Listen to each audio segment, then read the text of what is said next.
today's world. Changing your mindset. According to Afe Babalola, he said no issue calls for serious and deeper discussion in Nigeria than leadership issues. Good to have you on another edition of your weekly show, Be This World. It's my pleasure to have you join us today. Let's go for a quick break and we'll return. We'll continue. Don't go, we'll be right back.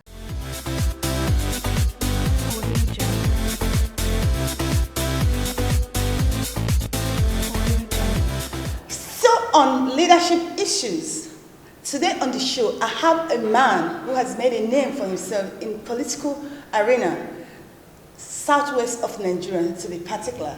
And that person is no other person than MKO, the man that is well loved in Lagos State. Join me to welcome on the show no other person than Mutiu Kunle Okunola. How did you get this your smile?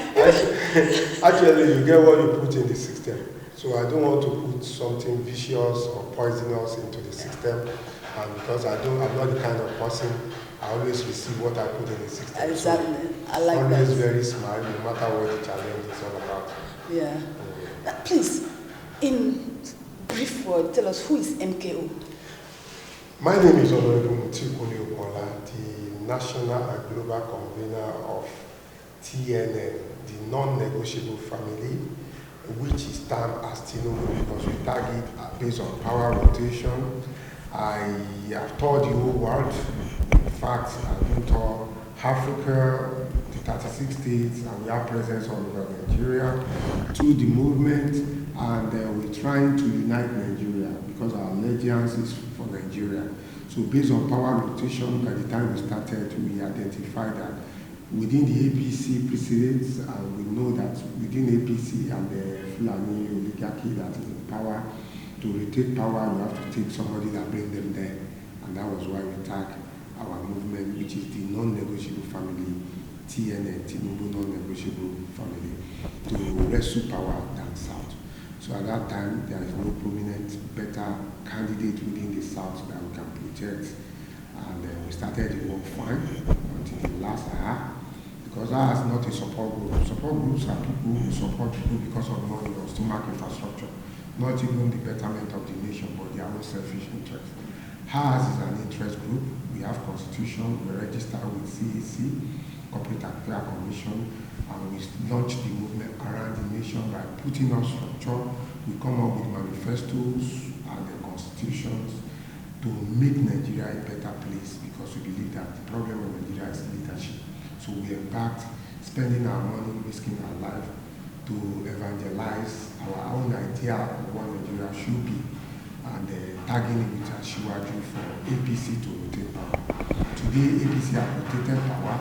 We participated on the processes of selection of the next leader, and which APC told virtually all our movement members to step down after purchase of the form, which was not our own aim. It's not our agenda as the non-negotiable family. And apart from that, our money was taken, and the return 99% of elected officers, both at the national and the state. We find that defeated democracy. If you know you want to return those people back, why are we calling for election? You could have waited for death to take them away. Why are you putting Nigeria into trouble or risk in contesting elections? So most of what APC have done go contrary to our own aim as a youth who want better for the country. Not only that, not a singular member of our movement, including myself, the national coordinator, who set up this movement to bring in Ashiwaju to hand over power to the youth. That was the aim. So after achieving their aim of giving Ashiwaju the ticket in APC, we are the first victim. We were never patronized. There wasn't any primary. We were just told to step down. And that's really disturbed our members until the last of its own straw that break the camel back by feeding insensitive tickets called the Muslim ticket. And all our members who are Christians first lighted by that. And there has never been a consultation or any communication, despite the fact we have not been communicated, we have not been consulted for such ticket, for what we have done for that party and for the country. So So that is at that point we resign our members of the APC family, and we're looking for a better platform to contest. And that better platform is Labour Party today. Is that what you're trying to tell me? Because from all your explanation, it's obvious that you people get slighted by asking you to buy tickets, to buy form, and after 99% of were returned back. Secondly, Muslim tickets. Which of them was actually the main purpose of joining Labour Party now? Actually, our movement is all about interest groups that I've stated, and then using political solutions to solve Nigeria problem without taking to arms like other people who are asking for Otutua Republic, Biafra, whatever. That's why I calm all the Igbos, all the Southerns to calm down that it's our turn. Let's go this route. So when APC returned all the candidates, all the elective officers, that tells us that Tinubu with his even age cannot change anything. So we are not seeing any change in Nigeria in that ticket and that party. So, and if you allow such, I believe it's going to be worse than the present thing we are facing now. So at that point, our allegiances to Nigeria, allegiances to our own movement and members who feel disentangled because of insensitivity of APC. So at that time, we have no option. Naturally, based on loyalty, it was shaking already. Exactly. So we cannot go on with that. Now, MKO, why are you a threat to Ikeja constituency? Recently, we had Honorable Faleke arrested you. Why are you a threat to them? Definitely, I must be a threat because when you see a man that has been contesting with a singular man for past 3 or 4 consecutive elections, and such person has been winning and he has been cheated, you will see that this time around, that Nigeria has really known they are left from right. They will be jittering, and that jittering is what is causing all what is happening. You won't forget that in the last election, after winning 7 wards, the INEC tactically tell us that they can't collate the 3 wards in the ward collation center, that we should move to LGA collation center. Our LGA collation center is GRA primary school, but we never used that. They went to sanitarian collation center, which is the local government council, and they took all the results there and they are manipulating it using the security, the red beret, which is anti-poor policemen, to guide, which have no reason in the election activities. Yeah. So to intimidate all the PDP members. And when that report got to me after the election, that the results have been falsified, I went there to challenge it, and I was told to go to the tribunal. I've gone to tribunal in 2015 that I won. There was no justice, and I cannot wait again. So I told them that that's not going to happen. So when they find out that I'm saying the fact and I'm challenging them, so they tactically call one of them to attack me from the back, which I was beaten, and I went into coma. I was arrested at the spot, and I was taken to the hospital. When I woke up the second day, I was taken to Panti, from Panti to Force Headquarters, and I was detained for 2 months. Don't forget, in that 2019 election, I won that election with 55,000 votes in Ikeja. So if I have 55,000 votes already, and such a man is decamping to another political party, you know what that it is. Those 55,000 voters are not yet dead. They are still alive. So I need to reactivate that 55,000 votes and add more to the youth who are so conscious of their right this time around and who went out en masse to register to vote, especially the NSAS people.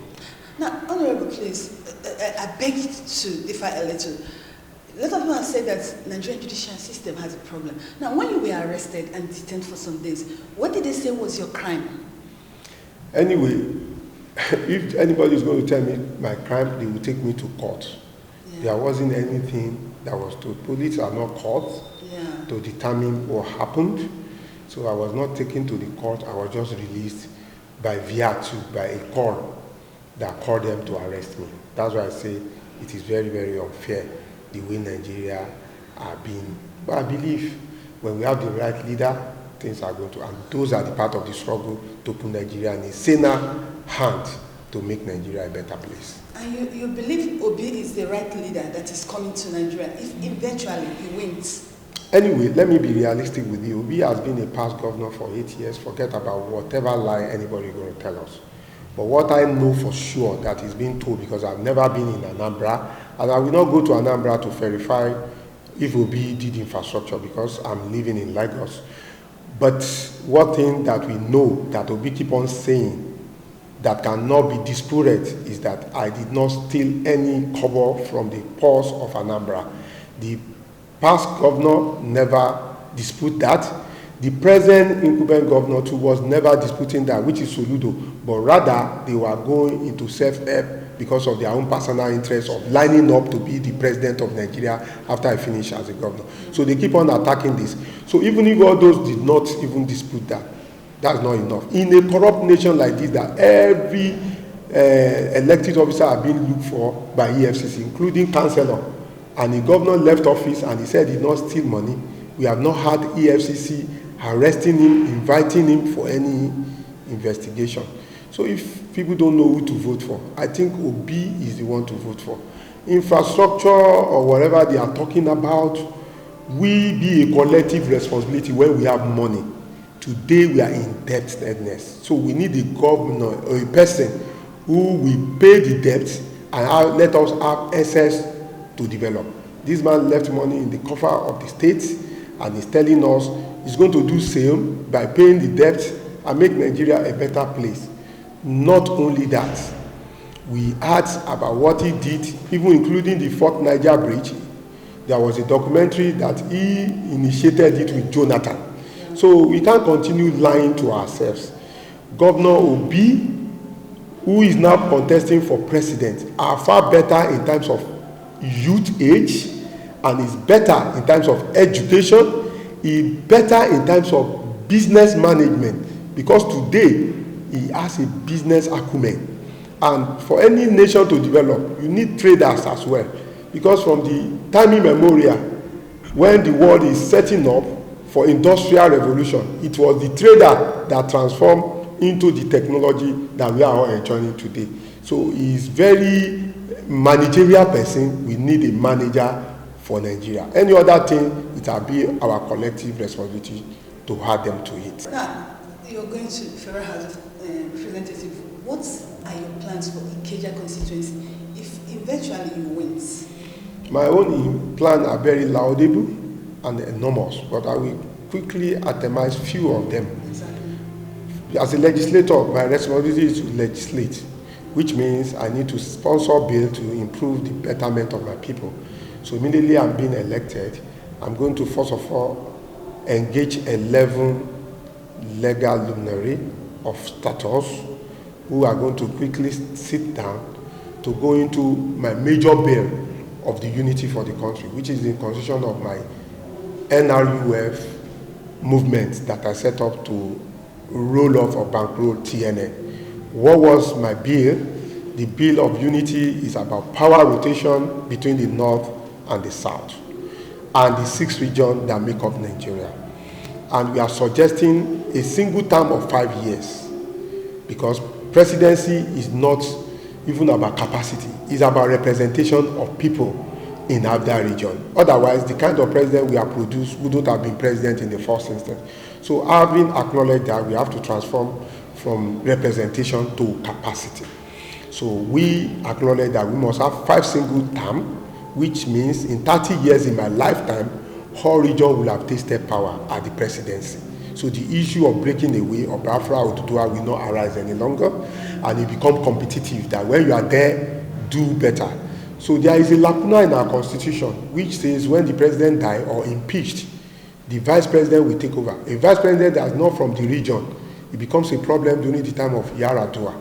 So my single proposition has solved this issue. Once you have a president, you have a deputy president in another region of a 5 single term, you have 6 vice presidents in 6 regions.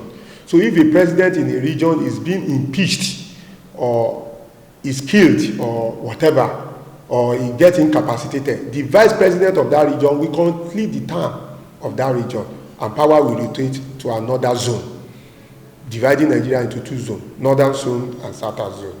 So no zone can take turn of any zone that you don't come from. So if a president comes from, like presently now, we are having Northwest, still producing Yaradua, still producing Buhari, is that not cheating? For the 60 years of Nigeria independence, we only have Northwest and Southwest ruling Nigeria. The Jonathan one is a fluke. It was not determined. It's based on debt. Yeah. So how can 2 regions be ruling 6 regions for 60 years? So with 30 years of proposed rotational presidency, all regions will have tasted power. And when president is being removed, the vice president of that region complete the tenure. And the power rotate to the deputy. So as a vice president, you have spent 5 years as a VP, you have spent 5 years as a deputy president, and you spent 5 years as a president. That's 15 enough. That's based on performance, and you will have grown in the office with experience, rather than bringing a military man like Buhari to come and lead us in Nigeria, and we are all crying that there was no performance. And apart from that, all those exclusive lists in the constitution that is, we are afraid of sending down to the state, like security. We can now have a regional policing system. Yeah. We can have regional rail system. We can have regional educational system, because the curriculum of the Northeast can never be equal to Southeast. Yeah. Southeast are different in culture and learning from the Northeast. Both of them are East. So you can. So when you demarcate that way, they will have regional educational curriculum. They will have regional transportational, regional schooling system. Everything become regional. The police in a region will come. So every money released, allocated release, will be released to the region, where the vice president will enforce a uniform development of their region, and it now become competitive, including banking system. We will have regional central bank. We only have a treasury for the whole of Nigeria. That happened in Dubai. When Dubai was bankrupt, Abu Dhabi was the one that borrowed them money. They didn't go to China like we are going. So if Southeast spend their money or go bankrupt, they can approach Northwest to borrow them money within Nigeria. But this situation where a president will empty Nigerian pocket and still go and borrow money for his own people to share will not arise again. So a lot of things can now go into region, and Nigeria become competitive. Just the way we started when we got our independence, before the military was invited by colonial master to thwart it. Because Obafemi University was built by the Western region government, including the TV station that was brought. Let everybody grow on their own pace and let it be competitive. But the military will be the central. Even custom will be regional. The situation where you open border in the north and they bring in product and be selling across the nation while you close the southern border is not attainable. It's cheating. And while everybody control their own ports and they generate their own revenue, and the governor cannot collect an allocation and start it abroad, because it's going to pass through the vice president of the region, who does not belong to your state alone. He is particular about managing the resources. So with that, I can tell you for sure, Nigeria will be stable, Nigeria will be the best, and the growth will be competitive, and you all love that Nigeria. That's the bill I'm going to the National Assembly to sponsor. Coming back to my own local place where I'm being voted in, I decided to rent 3-bedroom spacious apartment in every ward as my constituency office. This my headquarter will be their headquarter, making 11. Then I will engage into direct labor, which is repairing of the drainage, our road, and what have you, by using the mechanics, the bricklayers, the carpenters, even the tailoring, because the school program that I have for the primary school education are laudable. I want to give uniforms, school material supply, sandals, writing paper, bags to all the primary students within my constituency, because the only way children can learn is when they have equal opportunity like others. In a situation where a rich child is start influencing them in class, they will lose focus because they are still very young. They love toys, they want to see things beautiful. So I make it uniform, and they are going to be fed. That will create job for people who are doing catering. You will be given a contract to feed certain school. Just a packaging with balanced diet will be served to those students. They can now grow and learn in their capacity. All this will be done by community member who will get the job. For the clothing, the tailor in the community will be given the contract to sew and supply to all the constituency office. It's okay. You have a wonderful package for Ikeja, for Nigeria in general. That's a wonderful one. That's a wonderful one. Now, APC, Lagos State is an APC state. And a lot of people know that winning, another party winning an election in Lagos State is nearly difficult. with the kind of system they use in Lagos State, you will agree with me that Lagos State had a system of disenfranchising people from voting for their candidates. You just told us here that at the last election in 2015, you had 55,000 marking votes. How do you intend to deal with this so that people votes will come to them? There are differences in 2019 and now based on the Electoral Act. Electoral Act stipulated the numbers of funds you can spend to acquire or to implement your electioneering in every state and every particular constituency. And the monetary policy of the central bank is encouraging to discourage vote buying. And that alone is a very, very huge development that President Muhammadu Buhari has given to Nigeria to give us that hope that this coming election will be different. The second aspect is the beavers, which is biometric. And then you cannot go in and vote twice, irrespective of wherever you are. So we are past the level of where you use marker to thumb people's nail. We passed the level where you have to go into fingerprint and retina to correspond if you are the re-registered voters before you can be given ballot paper to vote. And that alone again will come up if there is any manipulation in every voting aspect. So with that two singular developments, we are confident. And also, I'm contesting in an organic party. A party who are not like PDP and APC, because the time I was attacked, as a candidate of a party, I was the only one. My returning officer was not touched, neither members who have shared money and collected money. They all went back home. I was the only one detained, and I spent 2 months all alone. Is that not ridiculous? A man that is contesting, who is a candidate, was the only one attacked. Where are the members? So because PDP is not different from APC, they both share. So even if they take mandate, if people suffer and give them vote, you will still believe that it's not at all. Let's still wait again. We will chop from APC. APC will chop from us. So it's a chop and chop party. So, but now I'm contesting under an organic party. Nigerian people who are desirous of the change we are talking about, who are even more concerned than I do. So with that, I know they'll be able to defend the mandate in any form that it comes. So, and that's why APC is so jittery now, and they're afraid, because they can rig out PDP. If they rig LP party, Labour party, Nigeria will boil. Minority cannot rig. It's only majority. And now, once they are minority, if they rig, they'll be fired. Wow. Labour Party don't have structure. And me, I wonder how you people intend to win election with that structure. Most of your campaign, they say it's Photoshop. So please, could you... Why smiling? You're smiling. Those are the ignorance of APC, and I love it. You know, when you face people who are ignorant, they won't know until the day of election. And that is the wonderful thing. Since I've joined Labour Party, I'm like a dog who sees both sides. I've been to PDP, I've been to APC, and now today I'm in Labour Party. They are blaming me or mocking me that I'm changing party. Even our principals, Senator Bola Ahmed Tinubu, started from AD, AC, ACN, now APC. More than 4 parties. Me, I've just changed 3. You will continue questing until you meet your desire. Yeah. The service to serve my people cannot let me rest where people are changing me. And that is the fact. For them to say we don't have a structure, I've been to all the parties. Labour people have a business working class who are not stomach infrastructure. They cannot continue be lotting around to gossip around and be terrorizing Nigeria. And that's why they all go to their working place. When the time of election comes, we have all our agents put in place, and they will come and put everything that is needed between them. And that's why they are against the beavers. See, let me tell you one thing, to burst their bubble, PDP and APC are our structure. The two of them will be on the day of election. They can never agree that let's share Labour Party votes among ourselves because Labour is not there. So they are our structure. Nigeria are our structure. So the most important thing is let people vote. Our votes will be defended by beavers, which is the electronic system.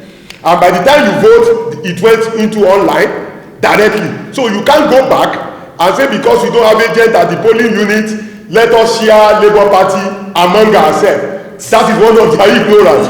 And let me now tell you, Labour Party is the only one that have constituency. The APC people have turned politics of 2023 to tribal and religious sentiment. Let me give you an example. Before their primary, Senator Bola Ahmed Tinubu went to Abeokuta to say, "Hey, me local." That sense of entitlement. And he said that, "Omeni Ogise Dibebere," that is, our child cannot have a yash, make he carry bead in another person's yash. So if you follow tribe, you only have Southwest. So Atiku, Kwakwaso have North. So he has no vote in North based on constituency.